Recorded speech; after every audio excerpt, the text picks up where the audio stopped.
Welcome back to Ride and Glide. Hello. It is me, Pascal, and the irrepressible Toby Webb. Hello. Nice to see you again. Now, we have covered all of the Namis and done a review on each one, like an in-depth review on each of the new Namis, the Klima, the Blast, and the Burn-E, haven't we, Toby? We have. We might even put the links in the description. We might put the links in the description. What we're going to do now is give you a more comparative view of them, so we can actually compare each model against each other. Toby, what we found out from taking them out and testing them is that they all have a nice feel. They're all comfortable. Fastest. Yep. Second fastest. Slowest.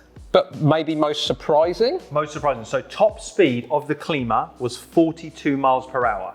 Okay. Top speed on the speed run of the Blast was 52 miles an hour. Top speed of the Nami Burn-E 40 amp that we did was 59.7 miles an hour. I mean, they're all Really rapid. quick. Now, what's really interesting is what Michael Shard did with the motor torque. He lowered the top speed of the Klima, for example, but increased torque. So the Klima, even though it is a smaller 60-volt scooter with 10-inch wheels, is incredibly fast off the line. Incredible. We saw it beat some. What did it beat? Achilles? Did it beat the Achilles? Yeah, every time. It beat, who else did we race it against? We raced it against Your favourite?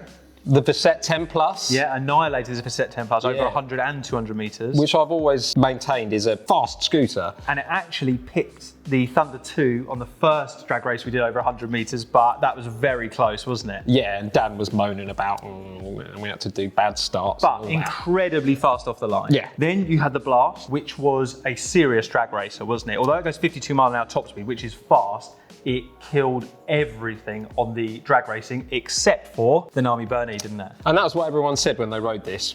Most people that rode it were just the acceleration was just mad and really stable at the same time. Yeah. So range-wise, we've now done range tests. They weren't at the same miles per hour for, with a certain weight rider for a certain period of time. So we're only judging on what we've done to run down a battery. The Klima has done over 45 miles, and that was with more than 30% left of the battery. So that's an incredible range on that. Yeah. The Blast, we've had 75 miles, and that's had 25% left on the battery, and that was going quite fast doing some of that. And the Nami Burn-E we've since, we didn't rag that as much, to be honest, but that's had over 90 miles range, but it was still getting up to some decent speeds, as well, up to 30 miles an hour and stuff like that. Huge ranges from Nami on this, really huge. The Nami Burn-E 40 amp has two 50 amp controllers. That gives it 8,400 peak power, watts of peak power, which is exactly the same as this. This generates 8,400 watts of peak power as well. We'll ask Michael how that happens, because obviously 60-volt battery, it is different when you do that calculation. Yeah. So whatever he's done to generate that amount of power in this, the same as a 72-volt scooter, is very impressive. Then I'm not sure of the total peak power of this, but the Klima only has 1,000-watt motors, whereas these two have 1,500-watt motors. The Nami Klima Max also has 40 amp hour controllers. So it has 1,000-watt motors, 40 amp hour controllers. These have 1,500-watt motors and 50 amp hour controllers. You can see where the extra power is coming from these two. Yes. Okay, Toads. Yes. So we know these are the two big, powerful scooters. What's the big difference between, or the smaller difference between the Klima and these two? You gave me a little clue there. So Yes. the tyre size on the Klima. Tyre size on the Klima. Yeah, so that's got 10-inch 10-inch by 3, yeah. So the Klima comes with 10 by 3-inch road tyres or hard ground tyres. They're a decent compound actually, and we've done a lot of drag racing on it, and there's still some decent grip on there. Very good tyres. Now the Blast and the Burn-E come with the 11 by 4-inch CST road tyres.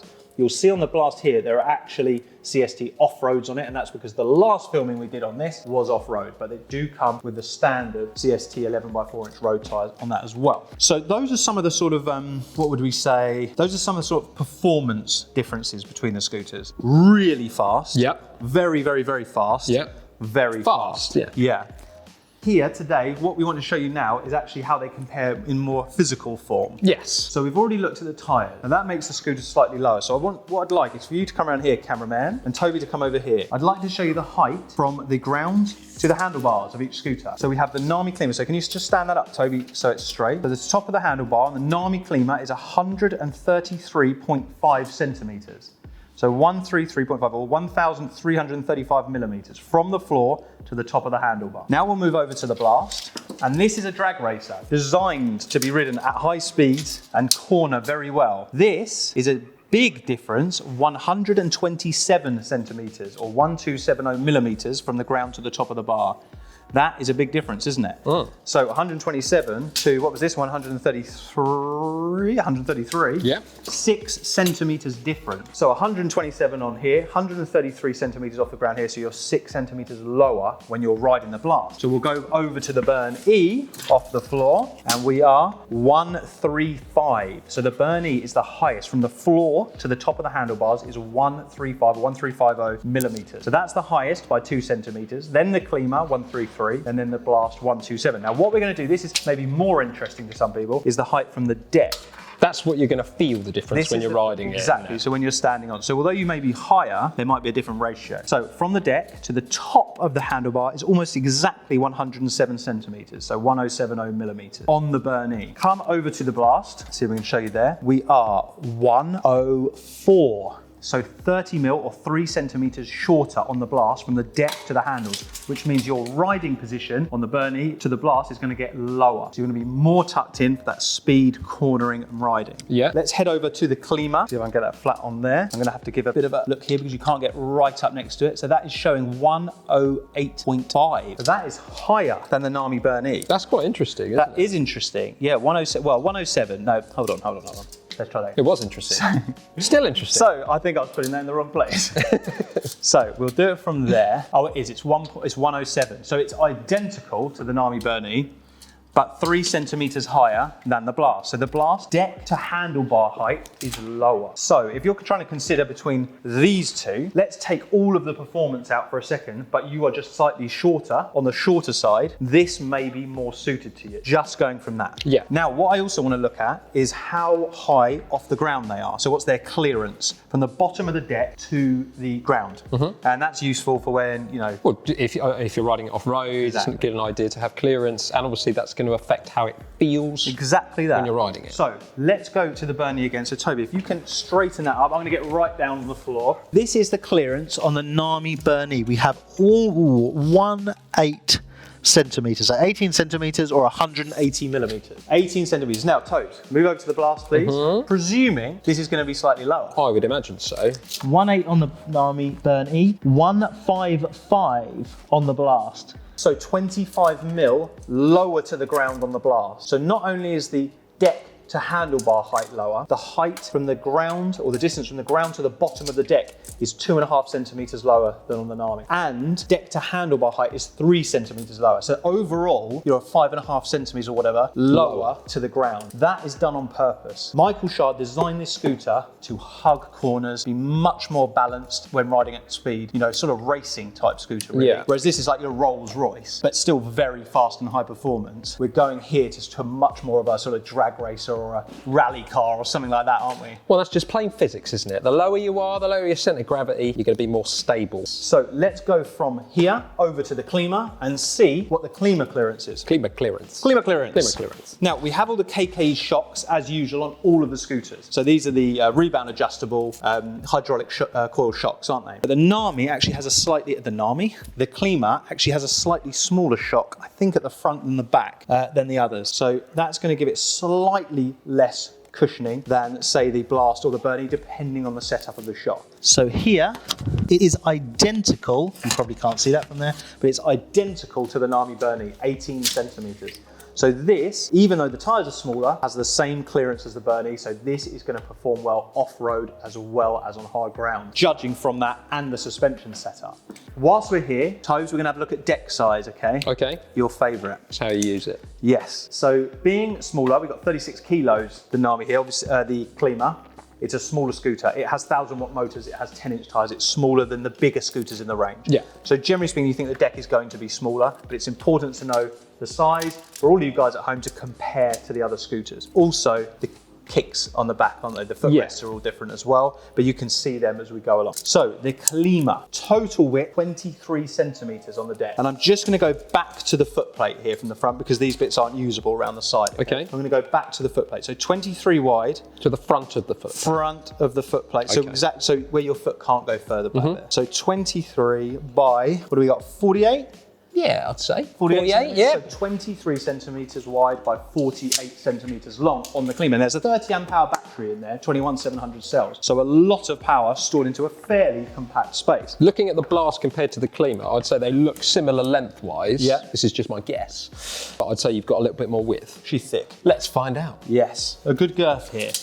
So the Nami Blast, like we've said, is more of a stable drag racing fast riding scooter. We've talked about that a lot, which is also why they've made it wider. So the deck is 28 centimeters wide as opposed to the 23 of the Klima, so 5 centimeters wider. We'll go just to the back there by 49. Whoa, so just a smidge longer, a centimeter longer than the Klima. So 28 by 49, so it's almost double as long as it is wide. Yeah, but it is very wide. But remember, there is a 60 volt, 40 amp hour battery in this max version, 21700 cells, so a huge amount of power, and the controllers are stored within this case. Now, onto the big boy, the Nami Bernie. So we had 49 centimeters by 28, didn't we there? Let's check that again. Nami Bernie width of deck, full width, 31 centimeters. So another 3 centimeters wider than the Blast.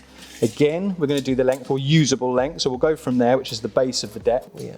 What are you saying, Tobes? 55? 55 and a half, I think. 55 and a half, yeah. So 55 and a half centimeters long. That was 49 on the Blast, wasn't it? 48 on the Klima. So again, it's 6 centimeters longer, and we were 31 there, weren't we? So 3 centimeters wider as well. So bigger again. 72 volt, 40 amp battery in here with the controllers as well. So a huge space needed, all used up with power underneath there, but a massive deck for super comfortable riding. But for those of you who are trying to work out the differences in size, that's quite interesting. So this Blast is not only slightly shorter, the deck and the length of deck, width of deck and length of deck are also a bit smaller as well. Yeah. But still very wide. Yeah, I mean, they're compared to the Klima of the 23. They've all got quite an adequate amount of deck space, haven't they? Definitely. And for a sort of comfortable riding position. But yes, yeah, incrementally getting bigger as we go. Yeah. We talked about the batteries, and they have new charge port covers, don't they, Toby? They do. What are they? Flip top. Flip tops. They got flip tops. They're sprung, which is really cool. And they got little Nami logos on them. But what's interesting is the Bernie has 2 charge ports, and the Blast and the Klima have 1 charge port. Now you think that would be quite like, why would they do that? I want a fast charge. Well, they all now come with a fast charger. Okay. So really, you only need 1 charge port. Right. Tobes, can you take them through the different foot plates, please? Okay. So we'll start off on the Bernie. Pascal's discussed this a bit. I think when we were out on the Klima or the Blast out in the wild. Yeah, Blast, I think it was. Yeah. So although the Blast has a lovely big footplate on the back here, you said that sometimes this little gap here might be, your foot might find that. Yeah, it does sometimes. It's great for picking it up, but it's a really heavy scooter. And I guess that depends on your riding position, the way you ride. But again, that's just a nice extra bit of room there to give you that sort of adjustment when you're riding it. Yeah. Moving down onto the Blast. So again, they've all got different footplates here, which is another difference between all the models. Yeah. So the Blast has got like the more sort of, I guess you'd say conventional. Traditional, yeah, I would say that. Definitely conventional. Kind of footplate at the back there. Bit of a handle behind, isn't there? Yeah. Very substantial. Yeah, I mean, they metal, all feel chunky and like they're not just going to, you know, if you're putting it through through its paces, it's not just going to snap off. They all feel nice and sturdy and a solid place to sort of plant your foot. Okay, so moving on to the Klima. Again, marginally smaller, I'd say, than the Blast, but again, the same sort of solid construction, I'd say, and a nice strong base for your riding position. So I think you said it right. It sort of incrementally gets slightly smaller. You don't seem to lose strength, just size as you come down. Yeah. So when the racing rider was riding the Nami Klima Max, I think at Duncan, he said it felt like a mini Bernie. That's exactly how it felt. And because it does have a very similar feel, a lot of the components are the same, they are just a slightly smaller version. Moving on from there, going on to the handlebars, what do you notice about the handlebars, Tobes? They are identical. They are identical, literally identical. So just for reference, 690mm wide. Tobes, do you want to measure? I hope they are, otherwise I'm going to look like a right muppet. 690. Yeah.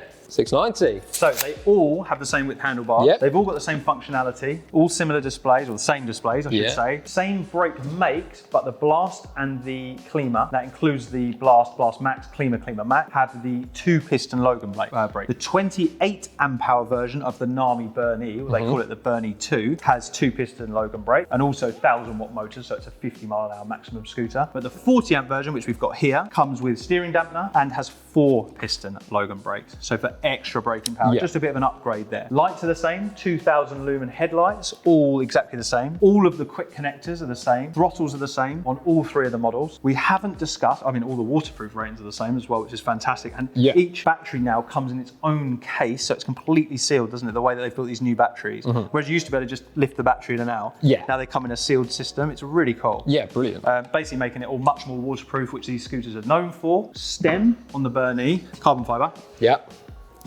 You like that? I do like that. I do like that. I'm not touching I don't know it why, it just looks nice. It does look nice. Yeah. You always get a bit weird when you touch anyway. That's, you know, the internet. It's really different. As you can see on the so as you can see on the Bernie, we've got the carbon fibre, but then on these 2 we have because they're like the lesser models, let's say, they have the steel stems. Just another difference there between the top of the range model and the slightly lower models. Now, what I would like to show you, and we've shown you in the reviews, but if you're just looking here, please, cameraman, can you come around and just give us a profile along the wheels, because I want to show you the biggest difference of the Blast, especially from the other scooters. So get right round there to the end. And look, you will see the most obvious difference between the 3 models. Tobes. Yeah, so one of the biggest differences, aesthetically as well as sort of functionally, is this suspension going on the front of the Blast here. And I know when we took it out in the woods, you were a little bit wary about how that was going to perform. I was wary, especially off-road. when I first dipped into that puddle, and it dipped right down forwards. But from then on, it handled it well, didn't it? I mean, you were out there as well. It did, yeah. And it seemed to be that, I think it was probably just that you were maybe adopting the riding position you'd had on all the other Namis. Definitely. You can lean, I would say, you can lean off-road, you can lean further forward on the Bernie and the Klima, whereas with the Blast, if you lean slightly back, it seems to absorb the bumps a lot better, and you almost glide over the top of them. Skipping over I don't know what it would be like in like really harsh off-road terrain, but actually it performed a lot better than I thought it was going to perform. So for off-roading, I'd probably still use, personally, I'm like 90 kilos now, I'd probably use the Nami Bernie. I just feel like it was slightly more capable, although heavier to turn off-road. I found the Blast quite maneuverable, possibly because it's lower and also slightly smaller. Where he's made it good for turning at speed, it also turns pretty well when you are going slowly through the woods, as we found out. There was some quite tight turns in there. And lower to the ground. To handle pretty well. So so that reverse suspension, although not for everyone, it definitely has grown on us and it performs very well. So another difference, locking mechanisms. We've shown you these in the videos as well, but you have the original Nami locking mechanism here where you open it and you screw it down. And then you have the new design, Toby, as you can see there, the 2 latest editions, which is a single nut down at the bottom and then more of a palm clamp that you open and slide up. So just a slight difference there. Very sturdy, haven't had any wobble issues yet, and we have ridden them pretty hard, haven't we? Yeah. One thing I really like about all the new Namis, as I've said, is they have the plug-in motors. So they have quick connect motors, which make it much easier for maintenance. If you're having to change tires, whatever it is, just makes everything easier than having to wire everything back to the controllers again, doesn't it? Yeah, and I think probably people who are going to buy this scooter may have the confidence to be able to carry out work like that, especially now that they've taken the sort of scary side of it out. You know, it's just literally unplug this, plug it in. Very doable on your own, very doable. Yeah. So what else you can see down here? We talked about the headlights. We've got the side lights here on the Bernie. We've also got the side lights on the Blast there. And when you run the indicators, you will see down on the Blast that they run all the way along now. On the very first Bernies, they didn't do that. They just sort of went almost to the end. Down on the Klima, we don't have those lights anymore, but we do have rear lights. So now at the rear, you can see it's got indicators rather than running all the way down the side. Thank you, Toby. You're welcome. So just to go over the models, Nami Bernie, 40 amp hour. Yep. 1500 watt motors, 50 amp hour controllers, 72 volt, 40 amp battery. Yeah. Nami Bernie 2, 28 amp hour battery, Chinese cells. Yeah. 40 amp controllers, I think, and 1000 watt motors. Yeah, I have to check on the controllers. Blast Max. 60 volt, 40 amp hour battery, 1500 watt motors, and 50 amp hour controllers. You can also get the standard Blast, which will be a 30 amp hour version with Chinese cells, but will be the same power. Going on to the Klima and the Klima Max. So the Klima Max, the one we have here, 50 amp controllers, 2 times, 60 volt, 30 amp hour battery, 1000 watt motors. Klima, 25 amp hour battery, Chinese cells, 60 volt again, 1000 watt motors, and same controllers. Okay, so there are different stands. So you start all the way down at the Klima one, going all the way up to the 40 amp Nami. So Tobes, what are your thoughts on each scooter just generally, just to conclude? I think we've always been a fan of the Nami Bernie, haven't we? Ever since it came out, this has probably been one of our favourite scooters. So it's now... For loads of reasons. Loads of reasons, yeah. I mean, And one of them being, they don't break that much. they don't break, the performance is incredible, the build... I mean, we could... All scooters go wrong. They do. That's what we found out in life, isn't it? Yes. There isn't a brand of scooter we found that doesn't break at some point. Namis seem to break less than most other scooters. But I think what's nice now is that there's a Nami for everyone. Yes. And as you've always said, that throttle, the way that they're able to ride, you can ride it at 5 miles an hour as easily as you can ride it at 60 miles an hour. Yeah. They're very user-friendly, aren't they? And I think that's another thing I'd say as well. It's nice that things like that have stayed as a constant throughout the range. Yes, they've kept the good parts, haven't Yes. they? They haven't necessarily downgraded, they've just made smaller. No, and I think even, you know, what we would call the entry-level Nami now. Yeah, if that had come out before these two, we'd be thinking this was a seriously high-performance scooter. Exactly, yeah. Yeah. Standalone by itself, incredible scooter. The one that surprised me the most, I was looking forward to the Klima for ages. Yeah. Because I've always liked the Set 10 Plus. That's that like £2,000 to £2,500 scooter range, 10-inch tyres. I love that. They're tubeless, by the way, on the Kilma, which I didn't mention earlier. They're all tubeless all the way through. Yeah. That's my kind of scooter that I'd ride. The one that surprised me the most is the Blast. I think we were all a bit sceptical, weren't we? Even just from looking at the pictures of visually, it, yeah. we were like, I didn't "Oh, I'm like not it. sure I didn't about like this." it. Yeah, it does look so much better in the flesh. But it's got its place in the Nami range, I think. Definitely. Especially, you know, after everything that we've put it through, they each have their own slight strengths. You know, I think the Bernie, we've said, is probably... It's the king, isn't It's it? the king. Yeah. But they each have their own sort of specialisations and areas in which they really excel. Yeah, I don't think you can go wrong buying an Nami. I genuinely mean that as well. And if anyone ever comes down and wants to try them out, you can compare them against multiple scooters and they really do perform to a high standard, don't they? And in our experience as well, everyone, or most of the people that we speak to that have bought a Nami, Yeah, they love them. I mean, we don't hear from them again, which is sort of speaks for itself, really. Sometimes we do. Sometimes we do. Yeah. Yeah. They write me letters. Have you had a letter yet? Not yet. It's coming. Don't worry about that. Thank you for watching. This was more of a video. It's not about selling anything. It's more about giving you an understanding of the differences between the range, which is quite hard to see even just from doing individual reviews, isn't it? Well, so you can actually see them together. If you've got any questions about any of the differences or anything to do with these scooters or any other scooters, just get a hold of us. Give us a comment on the video, live chat, email, letter, as Toby always says. Phone call, whatever, just ask us a question and we will do our best endeavour to answer it, won't we? We will. We'll see you next time. Yeah.